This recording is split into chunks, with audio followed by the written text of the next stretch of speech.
honne hi woni anga kinju batu qotenga kibri anga ne woni honne kendi asiru aw sahini serundi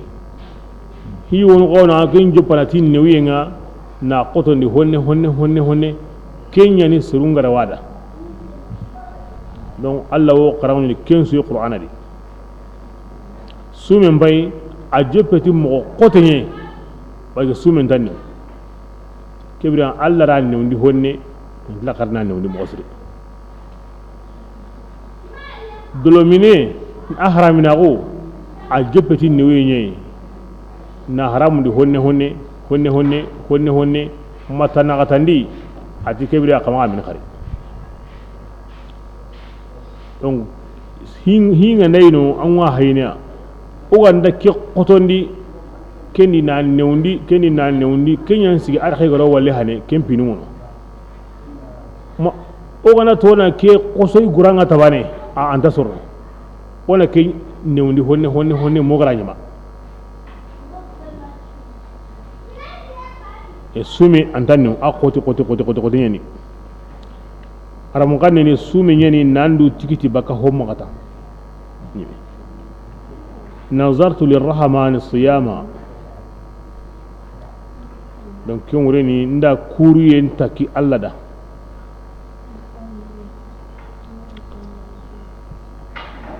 khaylun siyamun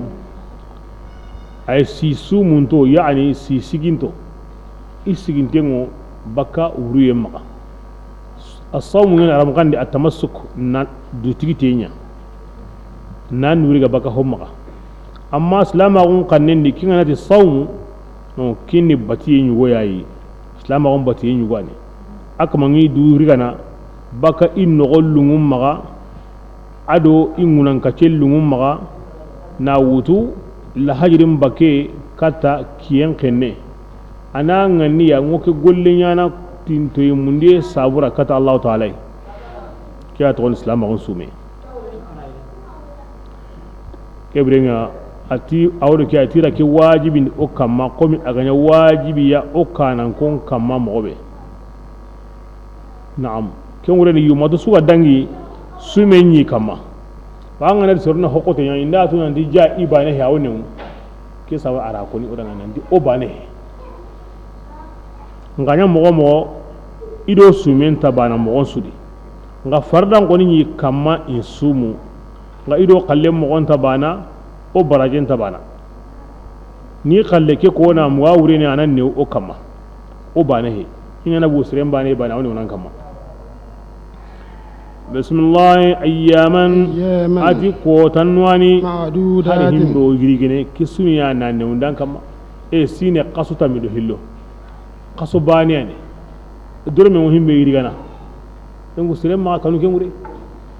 ango tamuke ado bane su ronda kiye anga yigana anga minni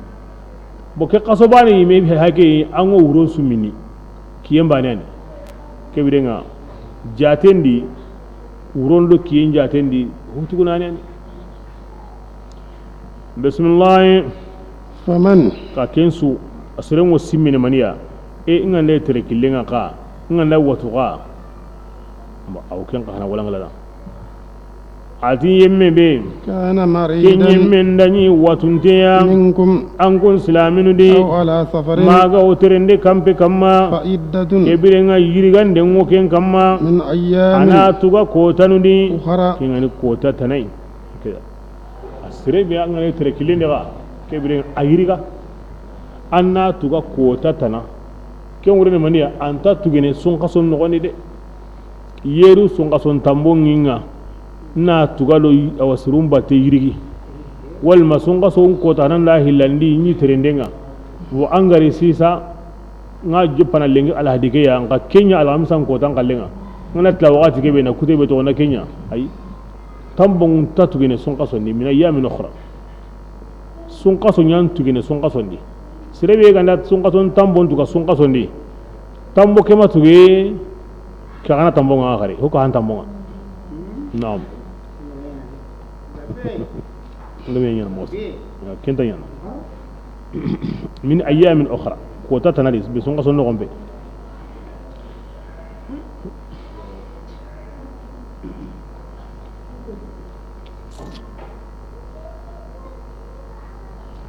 kebirenga ku kotannu agabe kebirenga serenna yi mo sorondi wala ma'adudatin allati telini saw ke kotannu ku sabura ku qoyungi maga ina kini sumanunga kiya sawa alla ko mo surungi mo sorondi sun qasonda Allah subhanahu wa ta'ala aywa ku yen gabingena maga aw himbe gojini sun qasondi الله فسلم إن لله في أيام دهركم نفحات فتعرضوا لها أتى الله سبحانه وتعالى أغوون كوتانوني كادو كيني كوتانون يونو نامغا كما أسي يكون نياغا هالده كبغو أغان سي يكون كوتانونا سيكان تادي سيرين نغوندي الله كادو كيني كوتانون يونو سنقصنونا نانسيغي كيون ولين مني أم غنصروني أنا دوغو abatiye am mosoronde ajuku azikri asalle am mosorna nadugo guro yugo wadi lailatul qadri am pasu gina qasoya sun qaso khairi nyani na hanyani barki nyani noro nyani bismillah وفدية طعام مساكين وندي ترانا منين digada hari sumin ga ma tampindi ngan sumu kinyam pasada ngani comme ayan warna ko ni mobe bo ketre be hage ango hangen kamawa ango munyen kamawa ango kamundo munyen nagawa aswambana trenden yi akoni gawo sallende hundi terne maka minين digada nga kota gandadi wa anta sumu khairun lakum ayan warna koni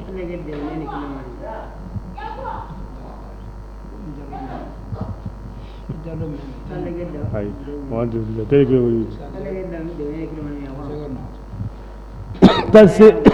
tanse kilo alo kilo nagati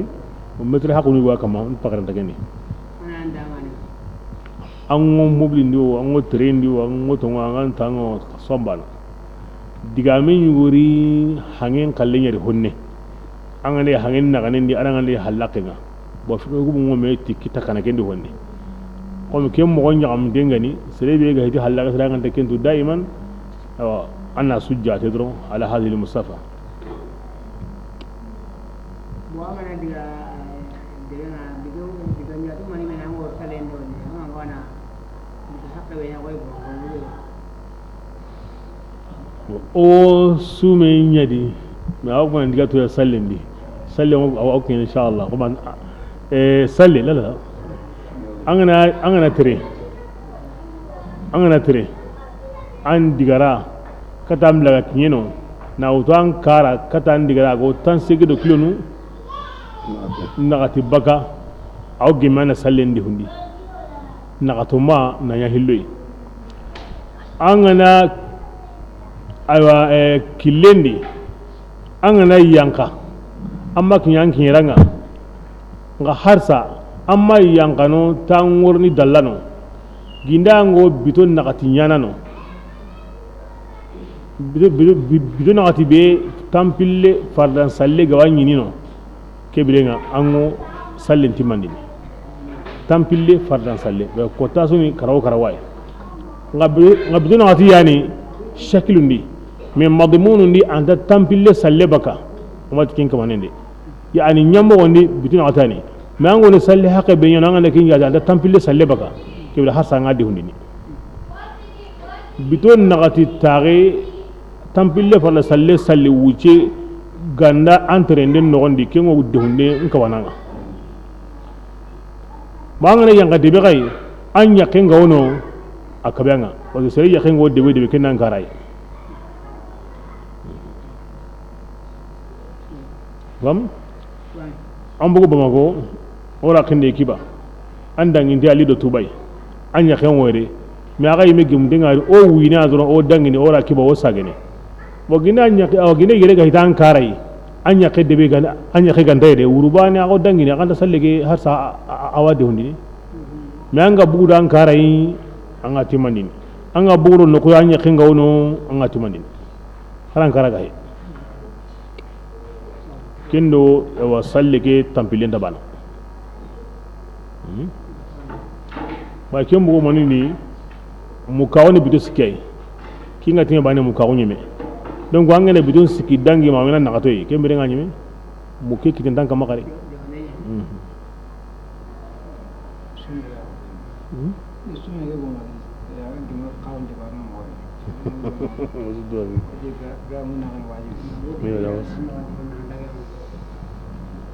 بسم الله وفدية طعام مساكين أتي مسكين من نيغاندي مغان سادنو على الذين يمون كما يطيقونه كونغرا وادا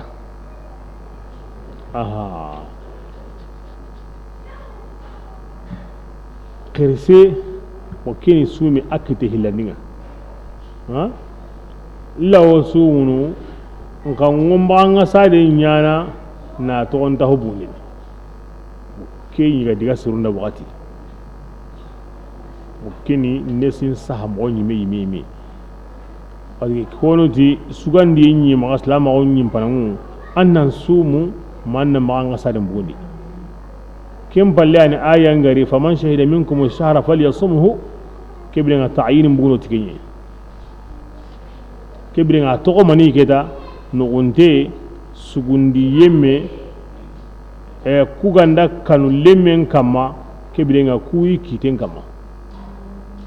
bon kebring irariti ka serebe garanta sumunu ka krisagu sabuda ma watewa kamanen watebe aro murainta gigini aywa kebring a ken kamanen kahana an sumin tokono an gano fidiya yana nugunte aranta lemmen akan lemmen wure dokotoro nun ti kew nyana wakati nu hilli nogon qasusiki hana aro nogon qasusiki lagaru kem pagati nogonte ni du mo sumenga agana hayanda to aw toro no dana tono amma naganendi anga bakenta ho nyana awallemena akin goni mo kebiringa aw mbanga sare mbugoni ni me awatu kana sugunana yaren kano ke mo ngana sugunde nya ngana sumu lemmen ta katikitana akan ta hotana kitana na yiga ke aw sumen tokono lemme ke sabu awa tugana awo maganga saren kana awa bundi amma kirse mawate murambali go serebe ya aro sumen garanta kata diga na mo dambe suri ken kamanen koni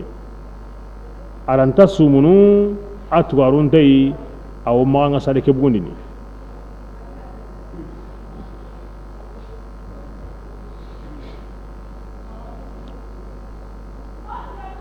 mani meni nigihe ho gimi mani ya comme kilo tande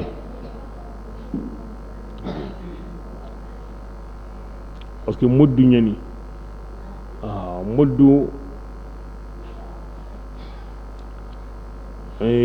kilo wala basam nene kilo taka nem pakenta aw baka mani anga wode bebe ya kumbira dum po gabe anga bonu ni kenga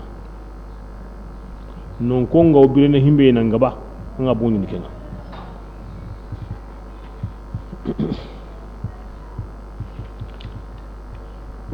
anke nyime bradunga ne hoy kinga tan non gon kalemba ka konte sawura kina nga bun nan kalle ki ngambira dunga de hoy agon non gon kalle ngure kitran ko ta ko sabura wal mal la dan sabuda kini non gon kalle hasanga bun ni kana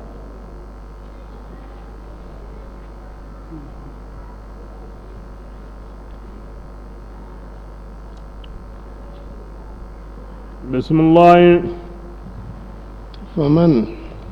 faman adi yemmen be kenga baraje mundi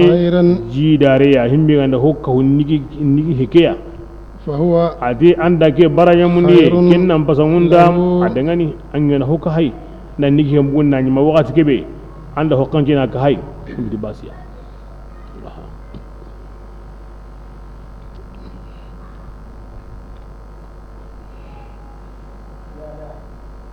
bismillah وأن تصوموا wa agan sumu خير kinyam pasangunta lakum adangande in dinanta kuntum aganda ni ta'lamuna aga husrentuna golli kinyeni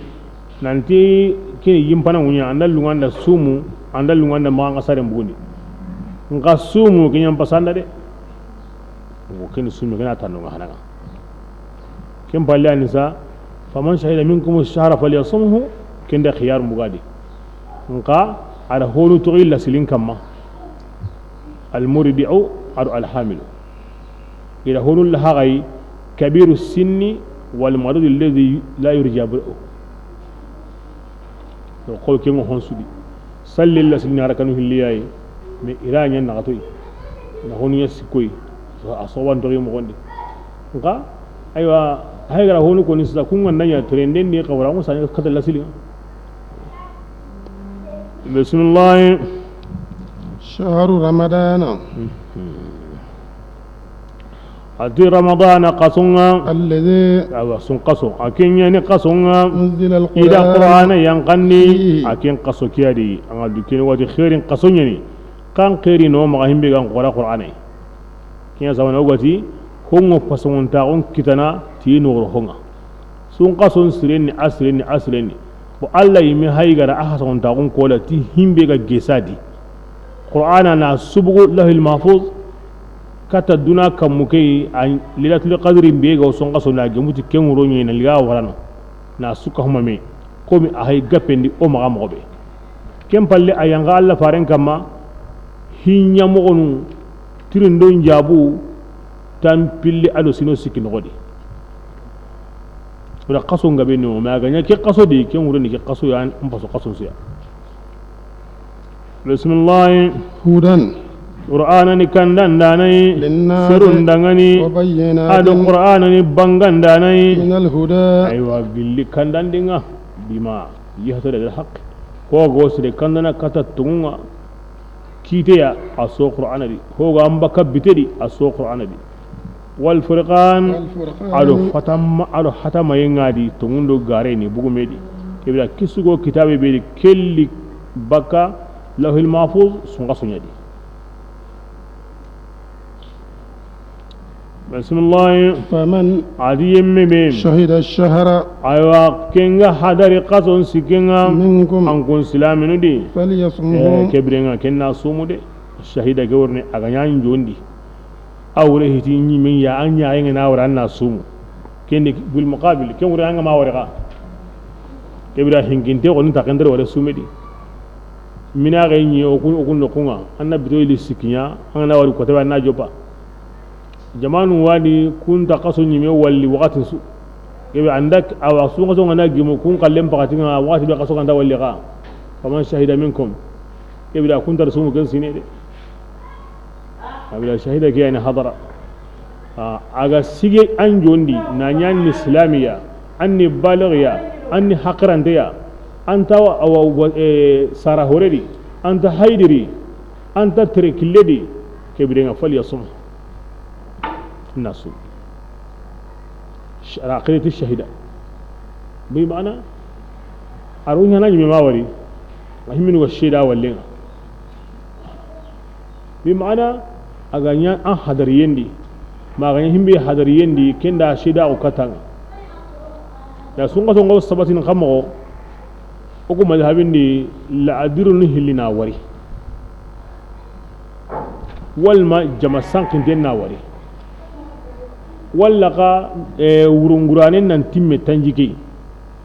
kebira ngani me kusiki ya wasa batin wurunguranen ga timme tanjike ani me munu nentai tambile no kabun ko da la dirnu hilira wari kebira nga besun sum majma sankin den da wari besun sum ngali jama sankin de ken wurene ken takijine ka kata la diriya lemunu lo walladi yaarullo walladi komungo walladi horulungo walladi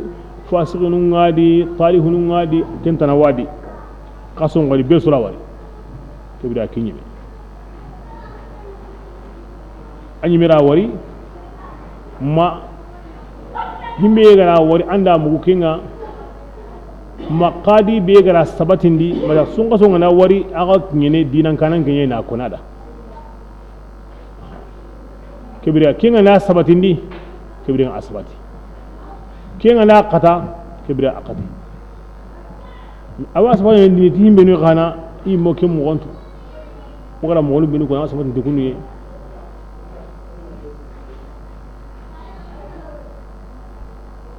suro hilli anda kembe kin ani tirni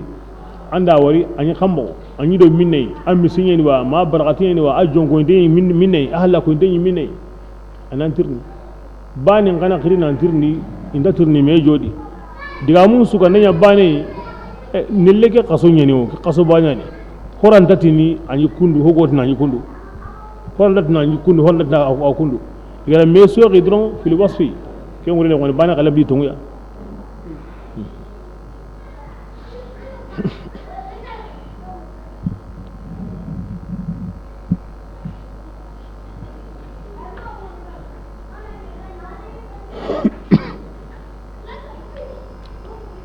aga na sabati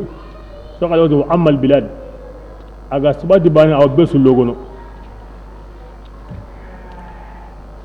na sun kason sabati nya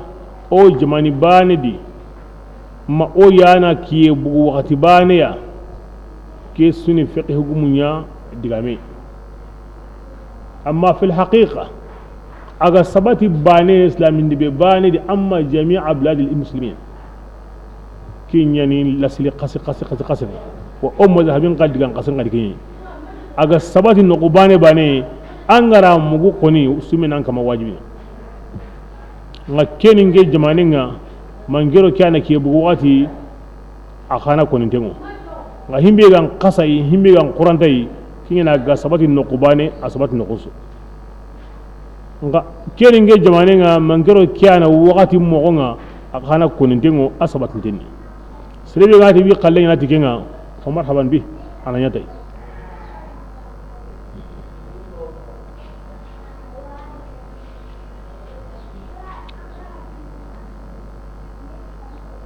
mi anta ho qanga ko himbe ga wadi anwa wal za serengo nara ak mani ko qasunga li o sirebe no go ma minadu pogo yo sumu parce que tawro jamane de himbe go je go ita de gunta sumu parce que go jamane awali boage himbe go je go ngo sumu me ke go po anda sumu wadi parce que go jamane هكذا اوكي صبر في الحقيقه سقلت وعما اغا صبر وعما كان هو ديغان قسنga كان ديغان لوغون تنga mi ngo kembene njamanenga mango kembene ndo himino go wakati bane akana asahanteni akonenteni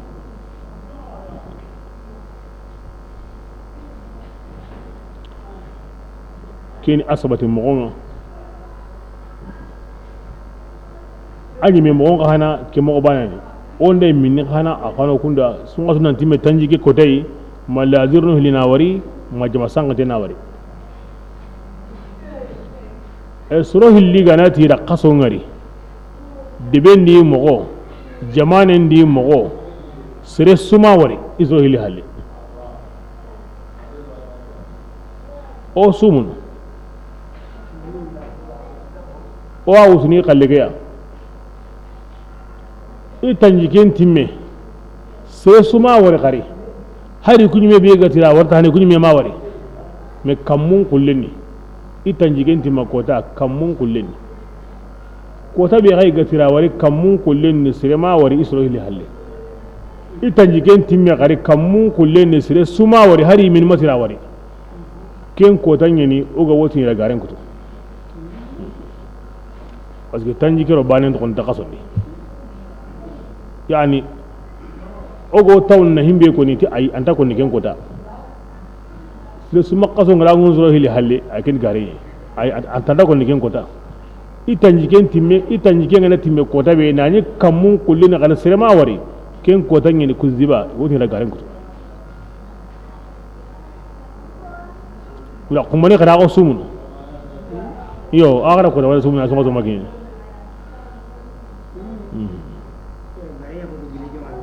yaho yon kanda ko ni ngota ngade akoni ki kota nya Allah gani sutudi ana minaya awa nyime aga na wari me awa o tambilo kabus ko so anyime Allah di suturi aga ngaba Allah bi suturi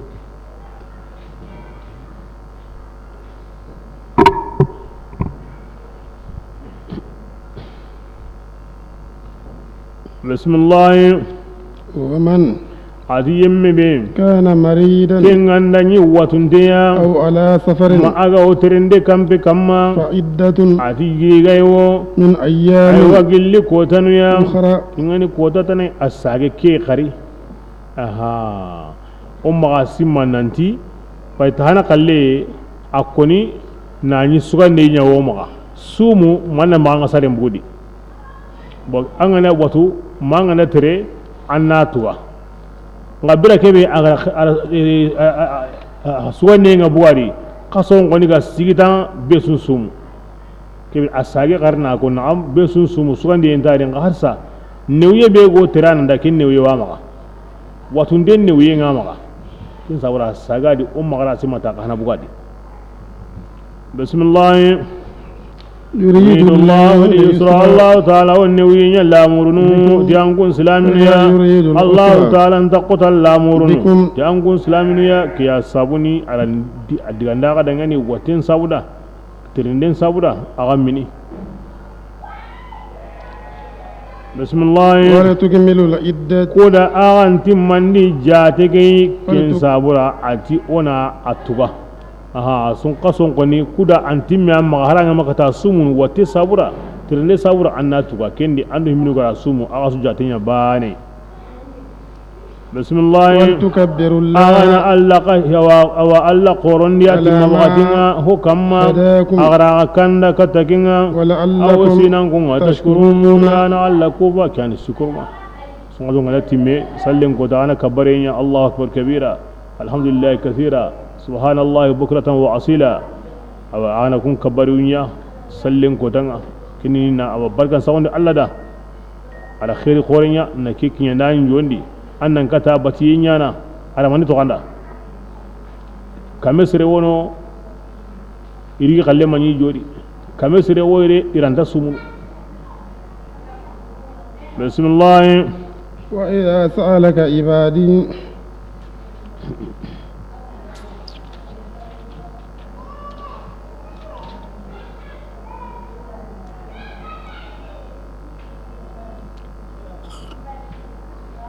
ولتكمل العدة أو ريون غري سربي أن كنت سنغة سوسوم بأسيني سنغة أنا تملك كبوي عندك قصباني ودعاتو كنا جدي كينيا تنجي كي أي تملك كبوان أنكما يتكمل العدة ما أسيني قصو سنغة تنجي كي عندك قصو نيجو تتانغو كين أتوانا تكينا ango tugarun no gondi ken tam dolo kabu ken sigi anga sigi ni no la wal tukum lil idda anga timan tanjige sunga sunga ni jati haqqe bede kinya nanga anga kaso be wutu kem ma bagawo anga timman ni ara akonto kende o anga sigi ni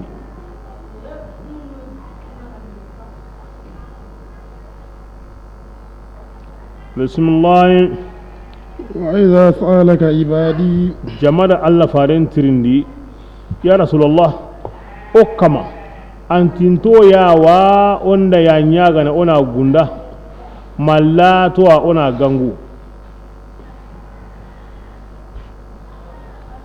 الذي جابي بسم الله أتي قلنك كم غنان ترني مهولا مني باكين لحالنا فإني تنتو يي أدي الله توي يعني كل صحابة نمي رضي الله عليهم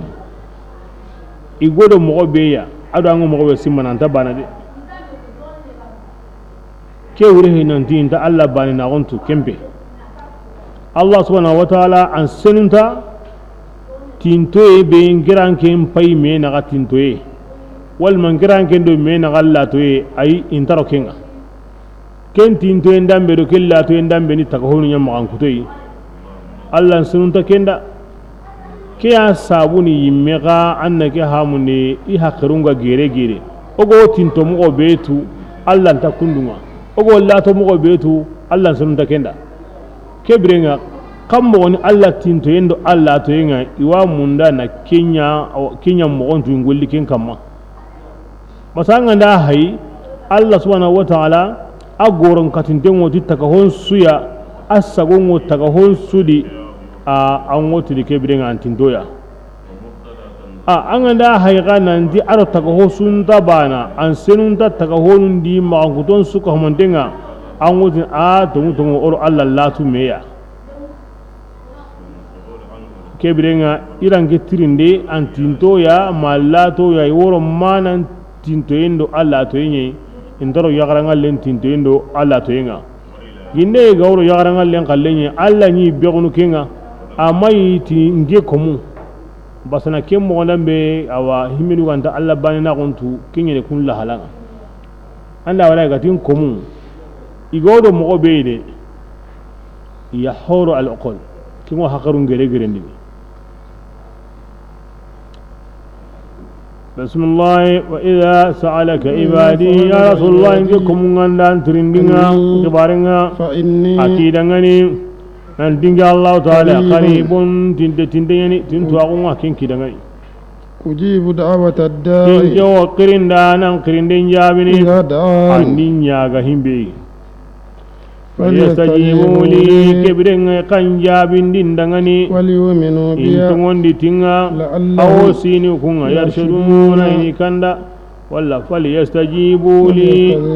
إن الجابي يمندي إنيانك دغني وليؤمنوا كينياني إندو متون دين كم بي تينغيا أو سينكم يرشدون إني كندا كتم غبي إدوا جابين غوادي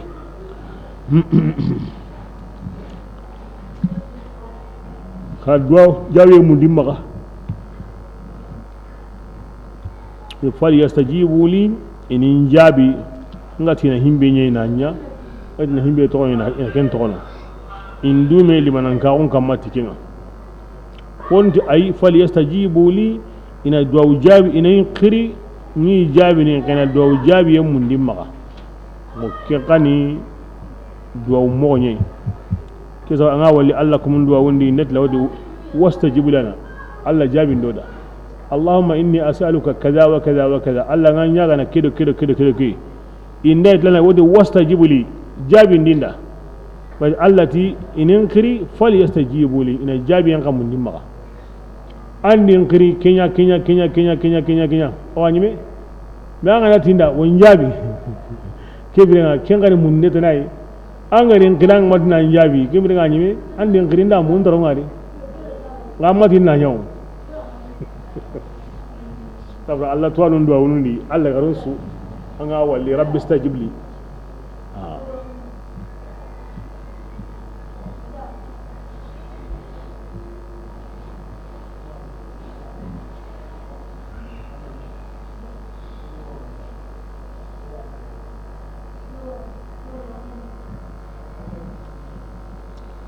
بسم الله وهل الرفس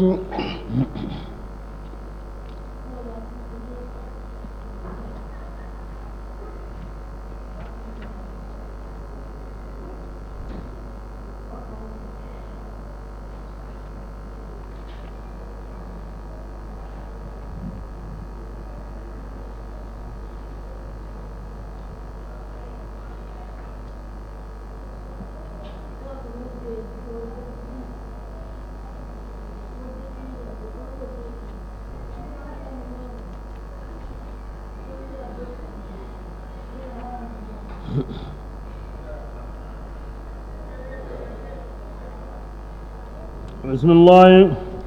وهل الرفس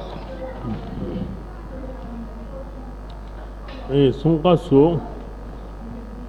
أجو بامو أتي سوغاندي نياما كم بالي إلى كم بغادي وعلى كل حال أو تشنجليني سوغا سلي باني aw sumin jobana gari aw wuron susunu nan kira sumun gari kenga nakken wuci nangan sumun kutunu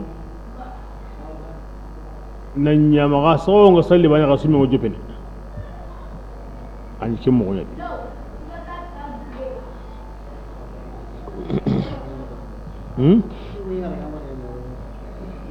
aywa ira likin sudu bako kama Allah farne sahaba mi ho qoten su yana sunya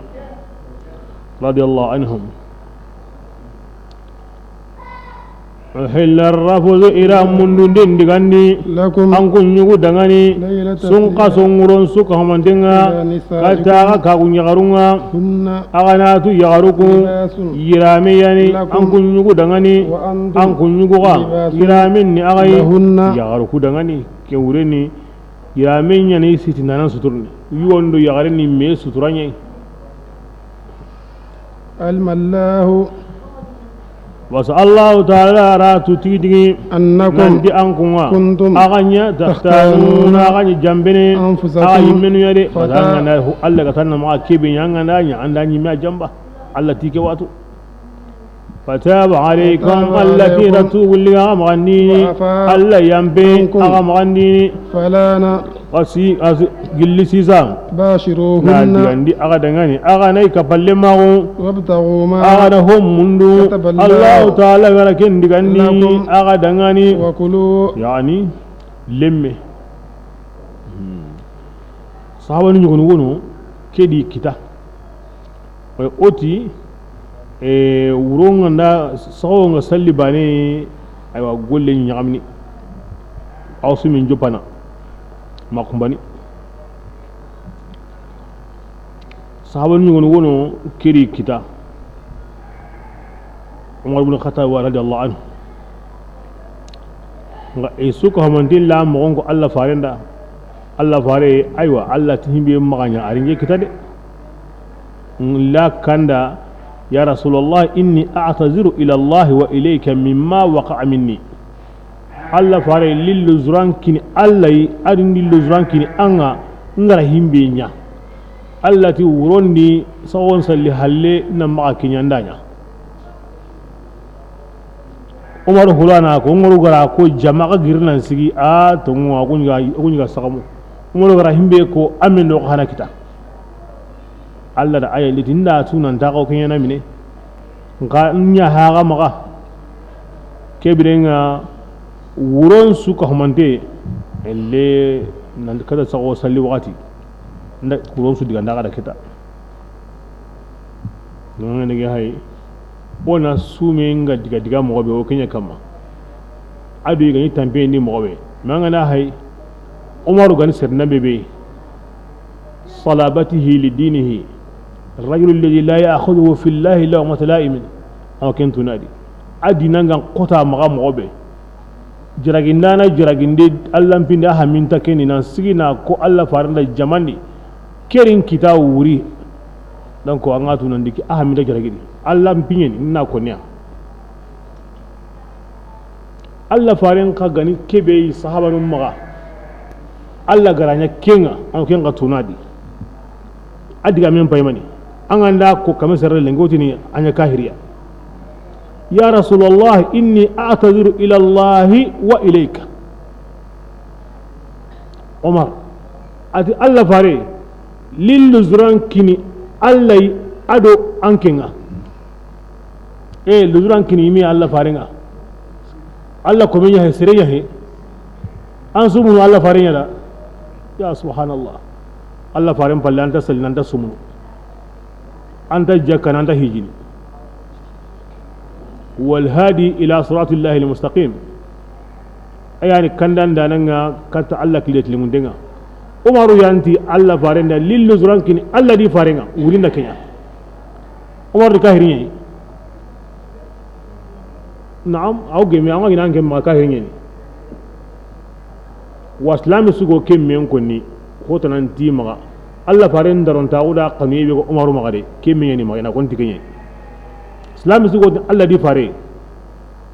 الله دي فارن درون تاودا قنوي بيكو عمر مغا كيكو تي سندمي بي كين سندم باني يعني نغندي طبعا اواتو سرنتي بكا الله فارنتي haro ganda duna gidenda hoyin sunya kange na kini Allah onta sahaba nu mure bane baka ma mure takande walakin islami gadi Allah di fare ara ko Allah fare ndaron tawunda kanuye anta islamin no gondi abadan nan tira fare mbatu kapa Allah kiyon ko kelli kenyan kandi anga ma kelli kenyan kandi ango fare on ko na ulli kengutuno kiyon ko ni musliman dagendi nan tokki do islamin mbati gati Allah do fare bare anya kahiri anya hillaka bane anda faren ka Allah ka wana gondi Allah di faren ko ni denta kenyana Allah yimi awarna ko qur'ana ke na uta jopara magalla Allah garu agati ke Allah do awni idi fare Umar hayga dindin luzuran kinanga Allah adam fare ngara himbenya asumu Allah fare da la nga sumi ngara mo nyini sumi palle Allah fare palle Umar may sumunu o sumay sumunu Allah fare ngara himbe karati Allah ti amma kenya ara kenya aro sikki kombendi nan tubi kata Allah لكن أراكني دارمي الاعتذار إلى الله شيء آخر نلزران كني الله يكين الهتناي الله كم تندو الله كم خلاصندو كنيا وكنيا أنا كبيتو بونا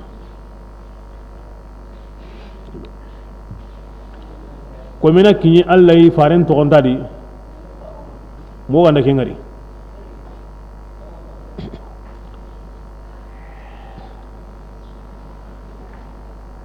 بسم الله كلوا إبرنا قرا ورون سقايغا واشربوا أنا ورون سقا مني حتى يتبين الخيط مغارين غامبانغي لكم أغدغني الأبيض كينغني غار كلنا من الخيط بكا غارندي الأسود كينغني غار من بيننا الفجر أنغرو هاجرين يايدي كني سومن جبا بوغا كيتان داو ساقون سالي حالي قلم بغادي aha yagaren bane he jindo yigande ngano ne sugadi halaleya karasu yiga kana mini wuronsu ma awa gare binne no gare kulle ngana bugo meri wakati kebe nga ana yiga insigindi sarmat ibn qais sogana nyani asumu ari nelenga arani yigande mamoy akenke tampiyen sabura yigande nganyirni awa aga wondi wakati kebe arani yigande moy kenda ni sahon salli yiga wakati be ga kida kendangi serentano de aro alla do yigande dulle ngai akira sumunu akira sokono ara yigande ke tokono alla jatin sabura parce que wakati be ga ko kendangi sahon salli kumbani kare adiga gunendi adiga so kiyengo kene tagane nga dulle no dakunda kitindi parce que daru akirai wuri na ngui ille kareka ama yiga mamini abugu sero iti manne anya rama onko ni na wuron su yige anni wingi tara kini Allah tike bidenga kadangi tike nga kemballi ko na haratuma ko tayi no yesu ga wadi ko ana ko to yendangi ni no yesu ni sahaba no yutu abun tawmaga kiyen sawno ngani to on kota ana duwa nyey dangani radiyallahu anhu anna dunya bakima oranta ho hosro ni da oranta ho nyanda maken duwa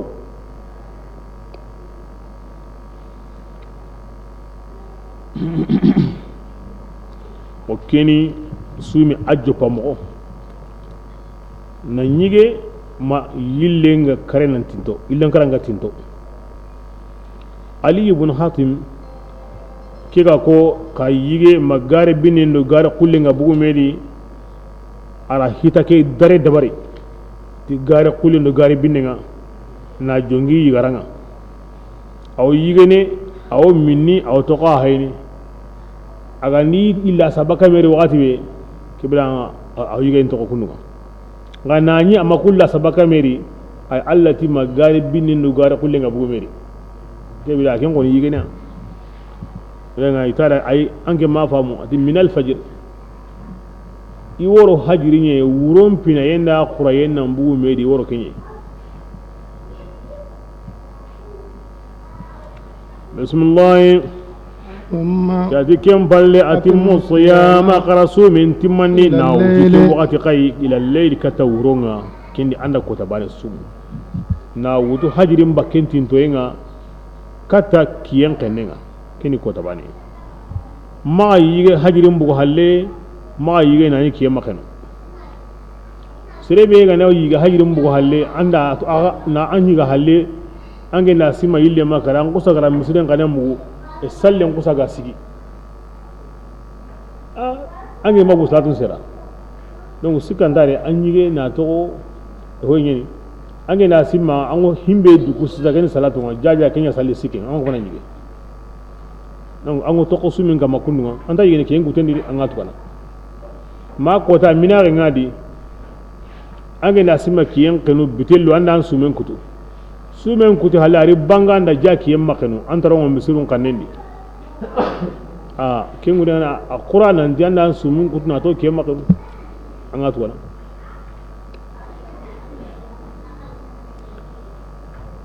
bismillah ولا تباشروهن يغسين كما يارو أو كما يارون بيسلمه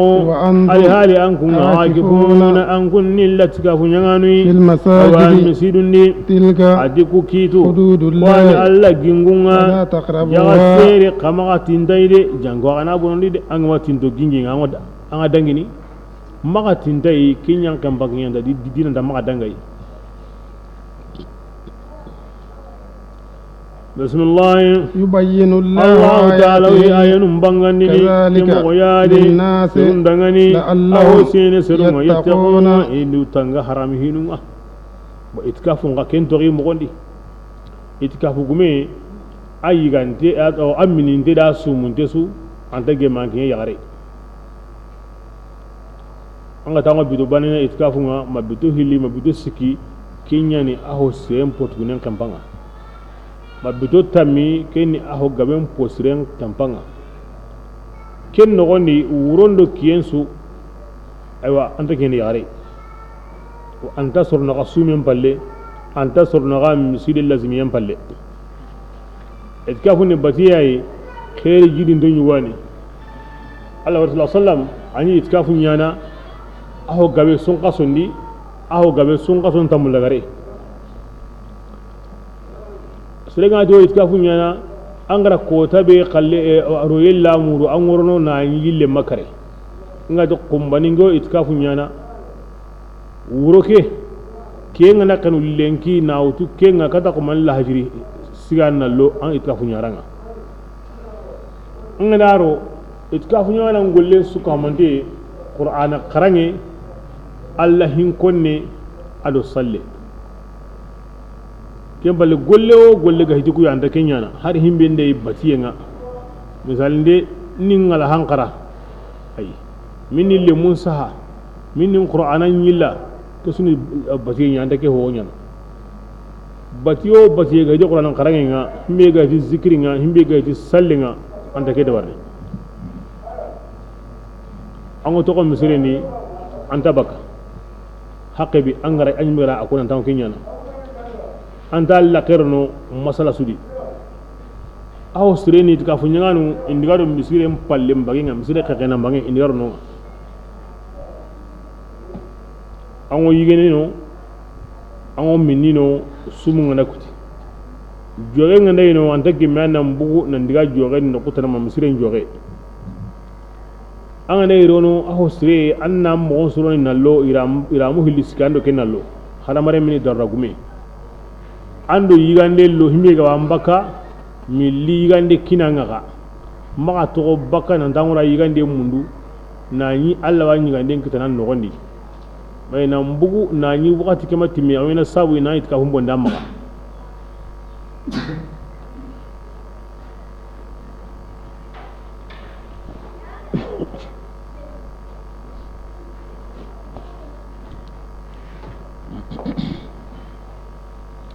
serebe gana watna to itikafu ma agar la sumun kapa wateke ma yagare nyani ari ladangari anwara kandi adi kandi andiga wateke a sabura de etika hu yemme ganta kabana ho nya nan to misire kedi anta ho nya yani ango yigene wateke sabura ango minna sabura anwan saharungu tuna sabura yagare kega yimme ahay mogobe yan tarno misire kedi ken sabura ken no gon kadi ango taagunu kompenyedi anta baka horenga na kuti wal mabwatun denga saha annanya wakati wo wakati ya anya wuro yiwa anya kiye yiwa anya sogoba yiwa anya nelle yiwa ken pakatin su angora misire ne kare